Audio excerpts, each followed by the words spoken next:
Alrighty. You'll go ahead and use the fancy mic and make sure that my point is made. I think that it's interesting. I hate to keep repeating words, but I think it's very telling about the future of the United States and the power of melanin. I think that a lot of folks can bring up, America's going to be brown and blah, blah, And I think that that's true to a point, but it's going to be a matter of, do they still get representation? The thing is that people have to realize is there's this thing called colorism. And if you a light-skinned brother,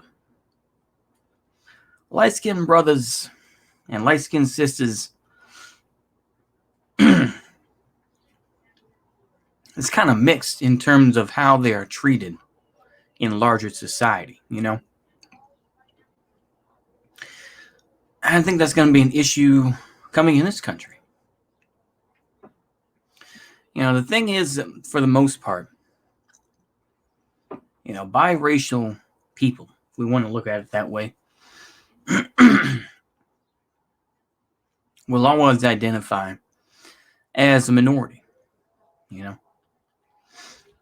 So Tracy Ellis Ross, for example, will say, yeah, I'm black just because I'm mixed. I'm black power, all that sort of thing, right?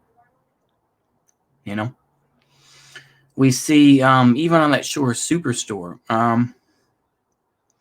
I can't think of her first name, but she, changed it to, she had an Irish last name, and then she changed it to Sumika because her mom's Japanese. Like I said, I'm not going to go too racial, don't worry, even though I already am. Is that the power of melanin could become another form of white supremacy, The thing is that you have to work really hard, and it's going to become harder. I think I've said this before, but I'll say it again. Is that once crackers like me really do become like the dodo bird and disappear, it's going to be harder for you to justify that term white supremacy. You can say it now because, yeah, they do look pretty white. But over time, you're going to have folks that are Chicano. You're going to have mixed folks, biracial folks who get more jobs. And they're going to say, well, no, I identify as black, we see that with Kamala Harris, right? Kamala Harris plays both sides, where she'll say she's black on one side, and then she'll say, but she's Indian as well. So she's trying to play all these different sides simultaneously. Because as much as people will say racism or racist nonsense or this and that, it's a very real thing, especially in the United States. And I think that once, is that there's a lot of biracial folks who are playing the game right now. And they're saying, I'm black. But pretty soon they're going to be tested. And they're going to see how loyal they are to this system. They're going to see how loyal they are to the new movements that arise, Are you going to be loyal enough to the system? That's what it comes down to.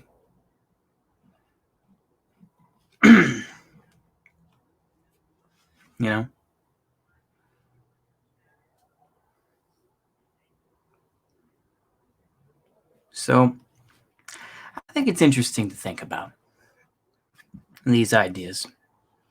I think a lot of folks have realized that this country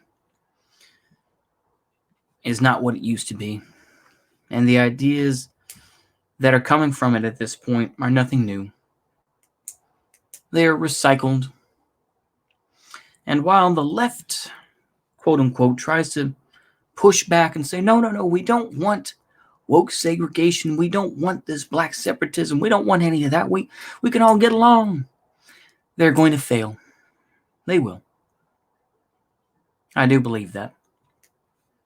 You know, you can have all the clout in the world, but the thing is, these things do exist.